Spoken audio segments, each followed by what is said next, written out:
मैं रेलवे बड़ा बाबू। आप रेलवे के कर्मचारी हैं? बड़ा बाबू हैं? बड़ा बाबू रेलवे इंचार्ज, स्टेशन इंचार्ज। जब गए तो कहते अरे बेटा तुम नंबर ठोक लिया। हम कहिए आपका जया पिताजी, आप मेरे पिता हो, आपने कहे थे कि तुम नौकरी करेगा तू चंगल। और माँ को सेवा करने के लिए बेटा का कोई अधिकार नहीं। आपने हमेशा कहते हैं मोदी सरकार है, राष्ट्रपति है, दुनिया हैदारी है, नीतीश महाराज हैं, ये सब कहते हैं कि हमारी ये दुनिया ठीक है। मेरी दुनिया को बचाने के लिए आपने क्या प्रयास कर रहे हैं? जो रेलवे में खाता हूँ, पेमेंट जो बनता है वो, और जो मेरा पेंशन मिलेगा, सब मैं रेलवे को दान दिया। अभी हमारी मौजूदगी जहानाबाद की बराबर पहाड़ी पे है। बराबर पहाड़ी की पाताल गंगा पे इस वक्त मौजूद है और यहाँ पे हमें एक अलौकिक दृश्य देखने को मिला। एक बाबा का कुटिया में यहाँ पहुंचे। आपको इनसे बात कराने का प्रयास करेंगे। बाबा अघोरी अगरनाथ हैं। इनसे जानने का प्रयास करेंगे कि आखिर इनका नाम क्या है और इस वेशभूषा में कब से ये रह रहे हैं। राजधानी एक्सप्रेस में बाबा आपका स्वागत है। मैं श्री राम जय राम जय जय राम। आपका ये जहानाबाद जिला में पड़ते हैं हमारे सिद्धनाथ बाबा, जिस जगह पूर्व साइड में गंगा मैया का आह्वान है, पचल गंगा, जिसे हम लोग संत लोग और यहाँ का जो भी हमारे भक्त लोग हैं वो आकर के यहाँ शिव बाबा पर जल अर्पण करते हैं। कहा जाता है कथाओं में और लोग ऐसा मानते हैं कि बराबर पहाड़ी पे जो भी भगवान सिद्धेश्वर नाथ के पास जाते हैं उनका हर मनोकामना पूर्ण होता है, इसलिए कि ये महाकाल है जी। और त्रिभुवन नाथ है, इनसे कोई परि देवता नहीं है।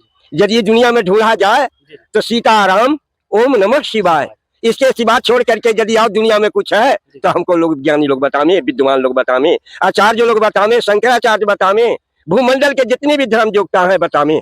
तो बाबा लोग कहते हैं कि 33 करोड़ देवी देवता है हमारे भारत में, हमारे संसार में, हमारे सनातन धर्म में। तो 33 करोड़ देवता है तो 33 करोड़ के देवता का इंचार्ज होंगे ना? जी जी, हेड ऑफ डिपार्टमेंट, हेडमेंट डिपार्टमेंट। तो जब हेडमेंट डिपार्टमेंट है सारी इंडिया के, तो ये क्या है? महाआदिशक्ति, महादेव, महाआदिशक्ति। अच्छा महादेव। और शक्ति के बाद जितने भी भूमंडल पर देवता हैं सब उनका नायक है। मुझे कुछ अनुभव मिली है, मैया पार्वती का आगमन है कि मैं इस दुनिया को जो सेवा चाहिए वो सेवा मुझे मिल नहीं रही है। तो बताइए, सब कुछ हमारे जगह मौजूद है और माँ को सेवा करने के लिए बेटा का कोई अधिकार नहीं। आपने हमेशा कहते हैं मोदी सरकार है, राष्ट्रपति हैं, दुनिया हैदारी है, नीतीश महाराज हैं, ये सब कहते हैं कि हमारी ये दुनिया ठीक है। मेरी दुनिया को बचाने के लिए आपने क्या प्रयास कर रहे हैं ये मैं नहीं कह सकता।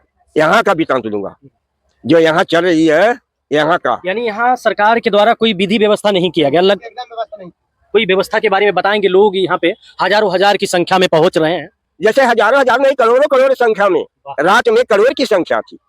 बात रह गई, सावन का महीना है, भक्त का प्रेरणा है। अब भोलेनाथ कहते हैं कि हम तो तुमको भेजेंगे नहीं और तुम जब भी चाहो जहां खोजो मैं तेरे पास हूं।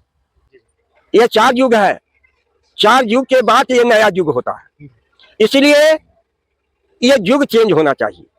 यदि युग को आगे 90 ले जाना है, ये 90 नहीं, ये 90 तो आपका मौत है, वो अगला 90।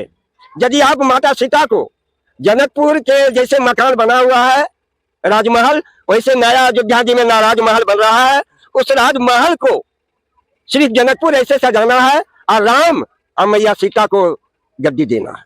यदि ये गद्दी देते हैं तो हमारी दुनिया आप और विकास आगे को कर सकते हैं, वो 90 विकास कर सकते हैं।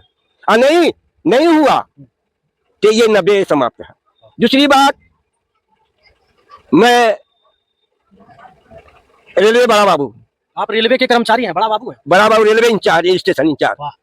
और इसके बाद इस वेशभूषा में आप कैसे आ गए? बोल रहा हूँ तो सर्विस, मेरा इच्छा था कि सर्विस रेलवे में हो जाए, क्योंकि मैं छोटी लाइन से स्टाफ था और मेरे रजिस्टर पर नाम था। तो वहां से कलकत्ता से हेड मालिक जो सुपरिये है वो आ गए, जिससे थोड़ी मट्टी भरा रही थी। तो वो बोले कि बाबा महाराज जी, गोविंद जी, हमको बोलिए सरकार, तो ये यदि कोठरी छोड़ करके आपको एक नया मकान बना के दे दिया जाए तो आपको क्या तकलीफ है?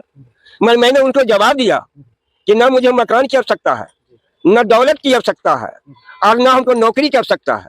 हमको इतनी ही आवश्यकता है कि जो रूट खत्म है इस रूट को चालू किया।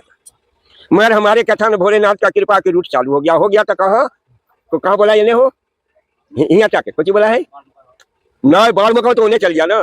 अरे नहीं इस्लामपुर से नतेसर तक मेरा प्रोग्राम फिनिश हो गया और मेरा कलकत्ता से स्पेशल नौकरी आ गया।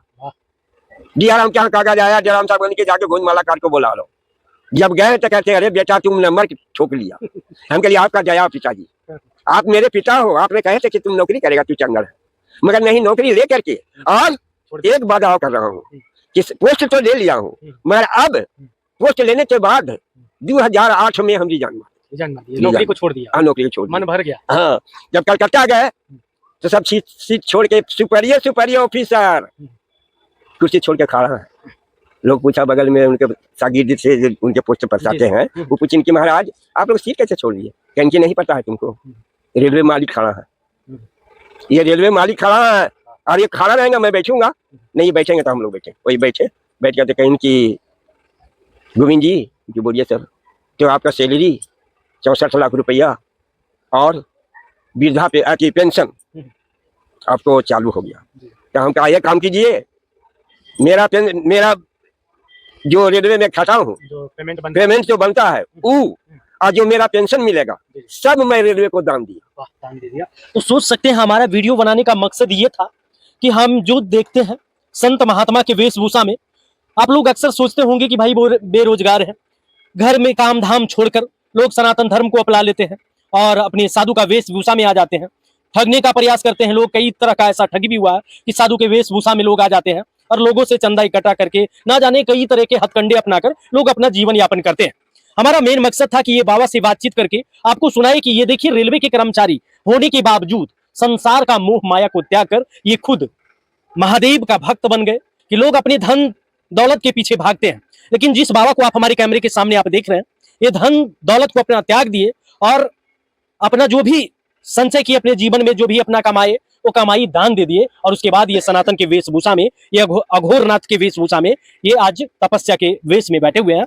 आपको अगले वीडियो में इनका और बातचीत करेंगे, तब तक के लिए धन्यवाद। इस वीडियो को आप लोग शेयर ज्यादा से ज्यादा कीजिएगा।